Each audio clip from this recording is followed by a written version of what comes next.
Nous sommes à l'est de Niort, à Celles-sur-Belle, où se trouve une abbaye royale. Le bâtiment originel avait été bâti en 1137, mais il a été détruit en 1568 par les protestants. 100 ans plus tard, il a été reconstruit. C'est François le Duc, un architecte normand qui a présidé à la reconstruction. Cet architecte, on le surnommait Toscane à cause de son goût pour l'art de Toscane. Celles-sur-Belle est un gros bourg de 3700 habitants.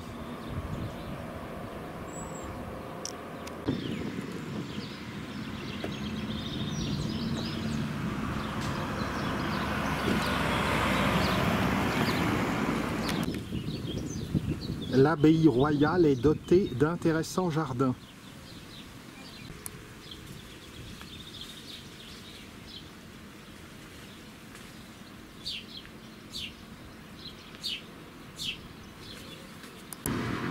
Voici la Belle qui arrose Celles, belle mais petite. Regardez-moi cet HLM à insectes. Je dis insecte, mais je vois grand, c'est sans doute un oiseau.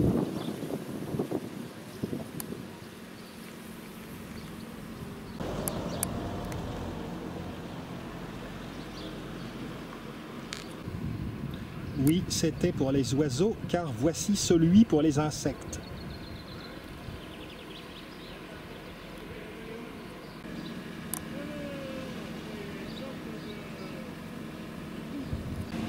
À l'entrée de l'abbaye, en juin, une odeur particulièrement suave de tilleul.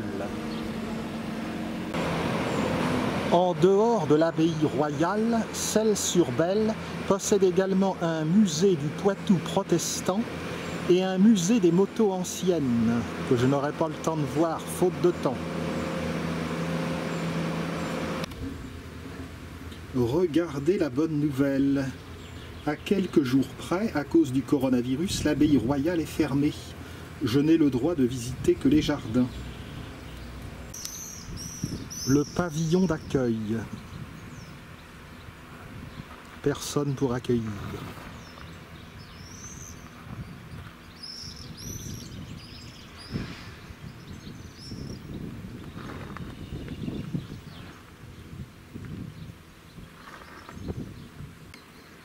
Superposition d'époque et de style. Donc 1137. Également plus tard, intervention du roi Louis XI, pillage par les protestants, 1568, et au XVIIe, reconstruction à nouveau.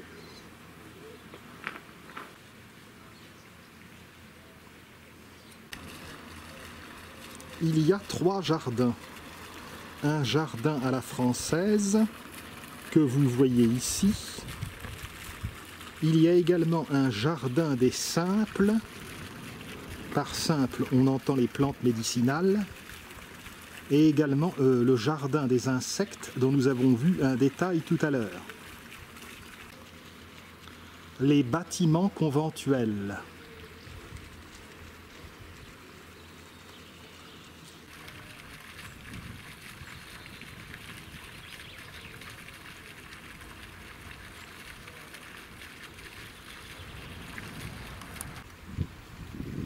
Dans les jardins à la française, c'est la nature domptée d'une façon géométrique.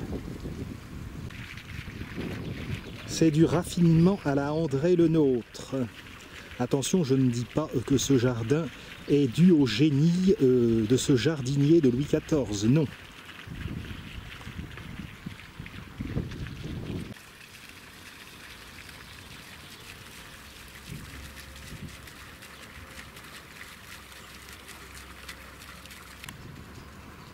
Ce pont est-il solide? Vais-je me retrouver dans la Belle? De toute manière, elle ne doit pas être très profonde, mais elle n'a pas l'air très propre.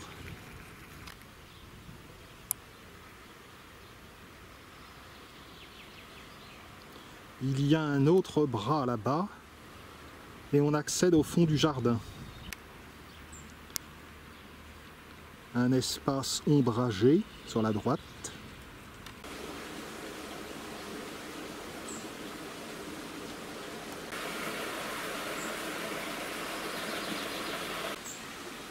De loin, tout à l'heure, je n'ai pas eu le temps de le filmer, j'ai vu un gros rat qui courait sur ce petit muret.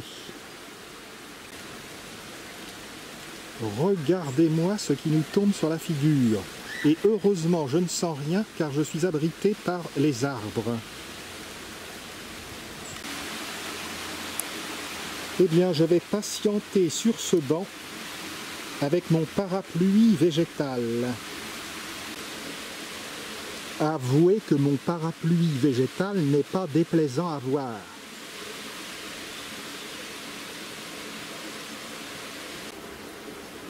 Cette abbaye royale de Celles-sur-Belle a été dirigée par 3 abbés célèbres. Le moins célèbre, déjà, c'est Geoffroy d'Estissac, qui était mécène de Rabelais.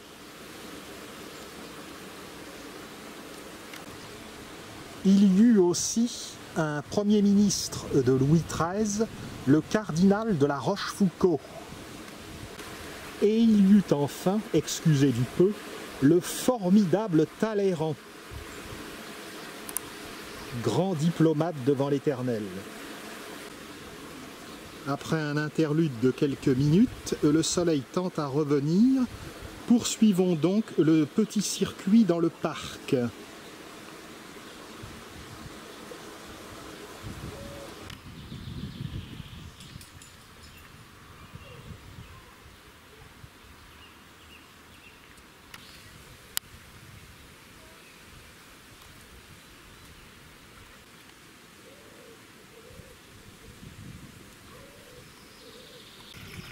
Et encore un autre pont sur la Belle.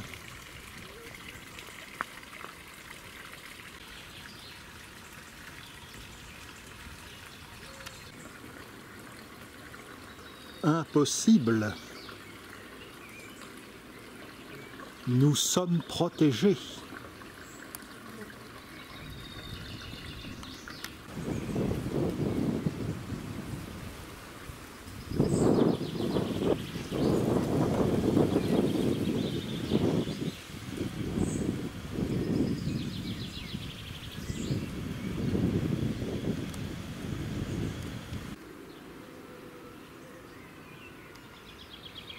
Et non, ce n'est pas la table des sacrifices. Des scolopendres. Regardez l'arrière des feuilles qui est rayé.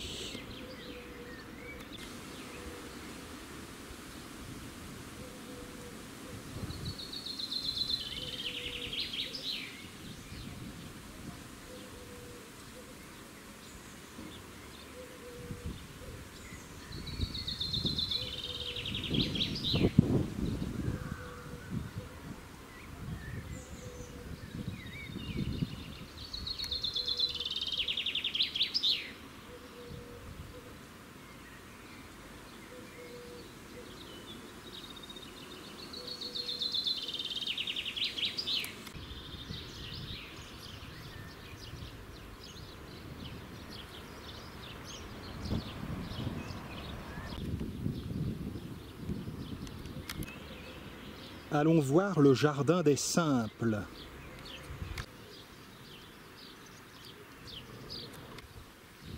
Manifestement, il y a aussi des plantes ornementales. Ici, de la consoude officinale.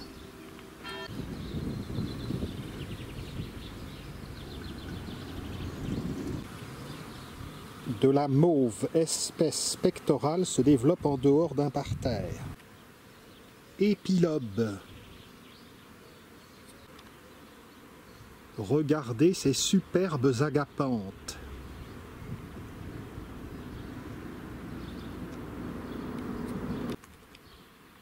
Des variétés de géranium. Alstromeria. Très belle fleur.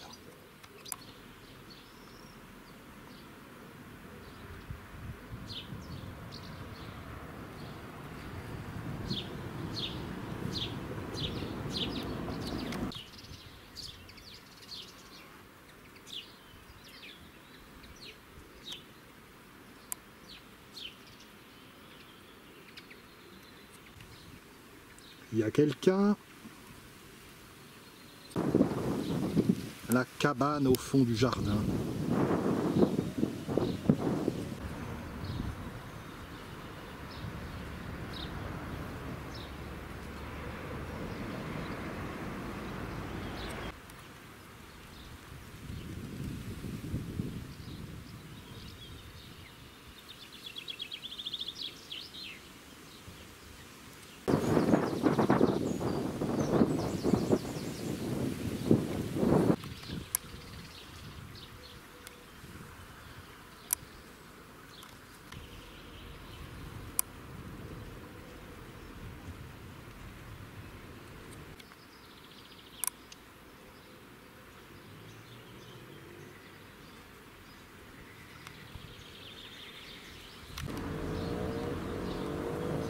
Et voici les modèles d'habitat pour insectes.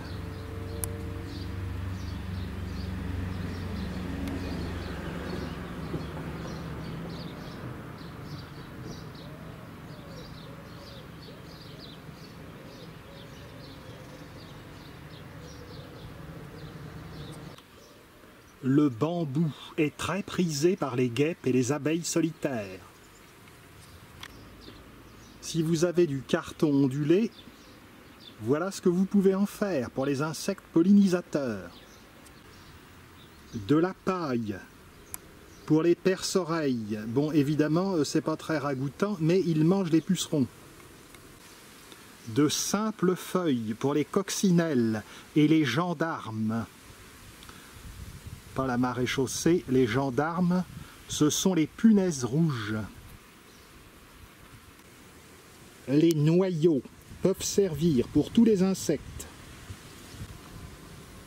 Un bac à gravier peut également être utile pour un grand nombre d'insectes. Pareil pour un bac à sable. Le bois mort sera utile aux insectes dits xylophages, c'est-à-dire justement qui mangent du bois. Si les bâtiments conventuels sont fermés, il est probable que l'église, elle, soit ouverte. Pour dire quelques mots des bâtiments conventuels de Leduc, la longueur est de 85 mètres et en façade, vous l'avez peut-être remarqué, on peut voir des pilastres.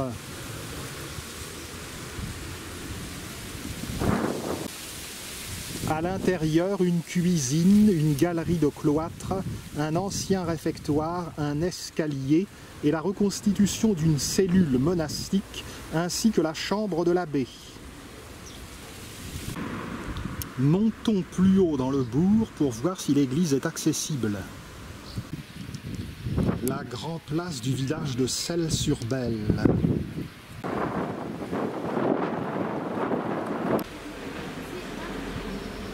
L'église est ouverte.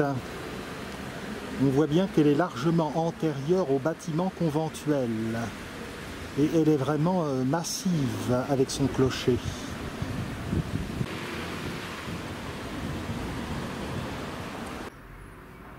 Le système de fermeture de la porte date à peu près de la date de sa construction. Incroyable. Dans ces églises du Poitou, il faut faire attention, il y a des marches.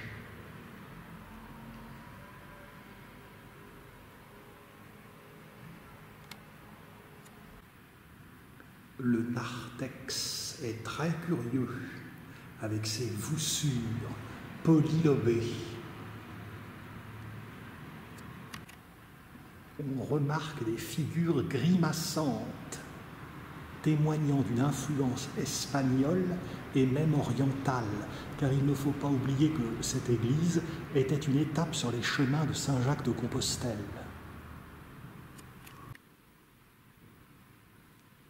L'édifice frappe par sa grande luminosité. Remarquez les lignes pures des piliers qui s'élancent vers les voûtes bombées.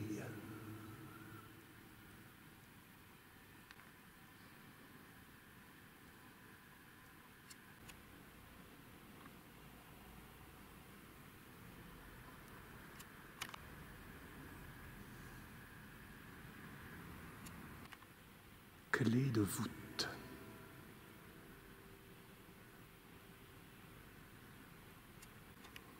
C'est la statue de Notre-Dame de Celles qui se trouve au fond du chœur.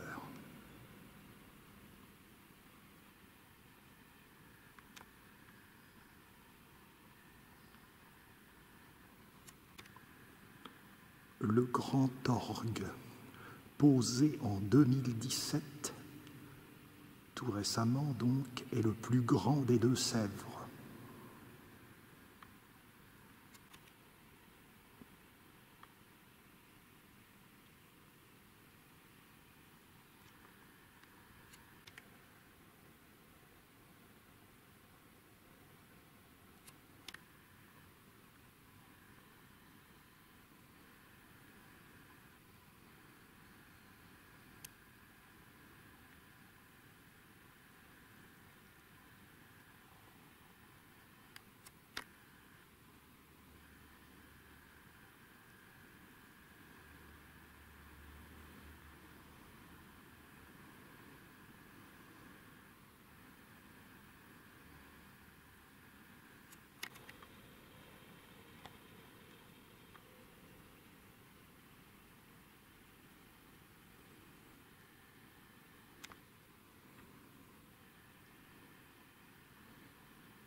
Les stalles.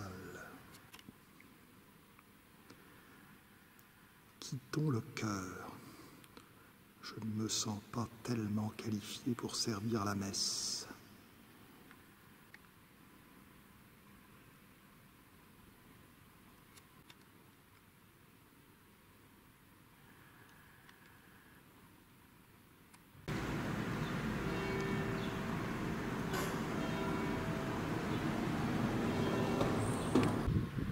En descendant la rue du village, je constate la présence d'une salle Robert d'Alban.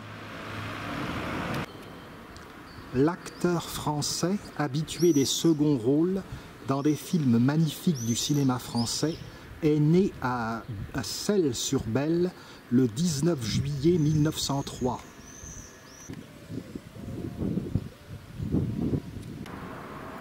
Voici pour cette courte visite de ce petit village poitevin dans les Deux-Sèvres à côté de Niort. On n'a pas pu voir les bâtiments conventuels, mais du moins je pense qu'on a vu quand même l'essentiel.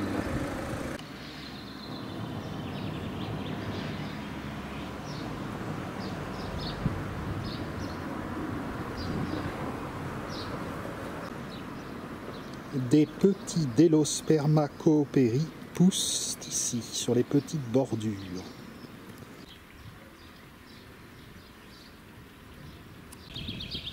Au revoir, Celles-sur-Belle.